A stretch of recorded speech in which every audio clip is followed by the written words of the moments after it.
O Merval fez... a gente tem até que parabenizar a criatividade dele, né? Porque ele conseguiu fazer uma comparação entre Lula e Milei. Exato. É uma desonestidade intelectual, né?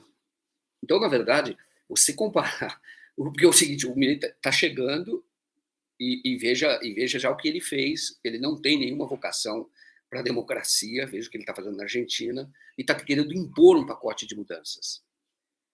E o Lula, a gente já viu aqui, ele sofreu várias derrotas, muitas vezes, e tocou o governo. Agora, esse ano, sofreu e continua tocando o governo, mas lá atrás, uma derrota muito grande, foi quando perdeu a receita para financiar a saúde pública, quando o Congresso não renovou a CPMF, 2006, eu acho, estava engano, 2006, 2007, acho que 2006. Não renovou aquilo, foi uma perda substancial.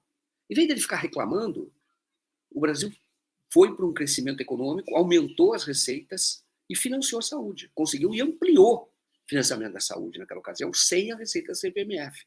E tudo isso democraticamente. Não houve nenhum tipo de ameaça. Eu nunca vi ameaça do Lula ao STF, ameaça ao Congresso, ao presidente. Ele entende qual é o papel dos presidentes, dos poderes, e respeita. Claro que ele tem a opinião pessoal dele. A única vez que ele falou, e era verdadeira crítica, falou numa conversa privada que foi usada para ele levar cacetada. E ele tinha razão, foi na época da Lava Jato que ele falou: os ministros do STF estão acovardados. E todos sabem que estavam. Mas ele falou isso numa conversa privada, particular, que foi vazada pelo Sérgio Moro, que era uma conversa com a Dilma, né? Criminosa, inclusive. Então, essa comparação é desonesta. Agora, o que eu escrevo é que, na verdade, ela embute um objetivo político inconfessável. Ele está dizendo o seguinte, que, na verdade, o problema é o presidencialismo. Que, na verdade, tanto Lula quanto Milei lutam pela sobrevivência do presidencialismo. Por quê? Por que está se discutindo isso? Porque é um movimento da elite para instalar no Brasil o chamado semipresidencialismo, que é um parlamentarismo, meio com outro nome. Não fala parlamentarismo porque o parlamentarismo foi derrotado 2 vezes em plebiscito. Então, e a gente sabe que no Brasil, com essas grandes carências, a presidência ela é um recurso do povo, o último recurso. Então, o povo espera muito de um presidente, que ele promova as transformações necessárias. O parlamentarismo, ele é uma espécie de... Ele consagra o darwinismo social. É a lei do mais forte, você não tem quem interfira. Você vai num processo liberal as coisas vão sendo tocadas desta forma.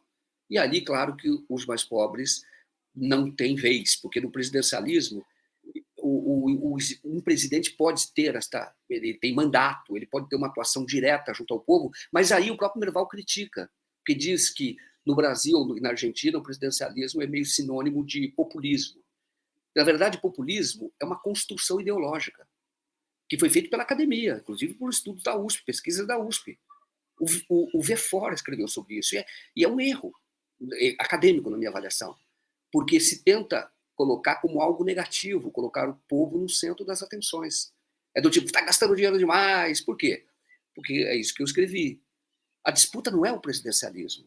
A disputa é pelo patrimônio do povo, seja através do orçamento público, e juros altos para favorecer uma certa elite, ou privatizações, ou tentar controlar a política fiscal e a política tributária, para que os pobres paguem mais impostos, como acontece no Brasil, e mesmo com essa reforma, paguem mais impostos do que os pobres paguem mais do que os ricos, que é assim que acontece no Brasil.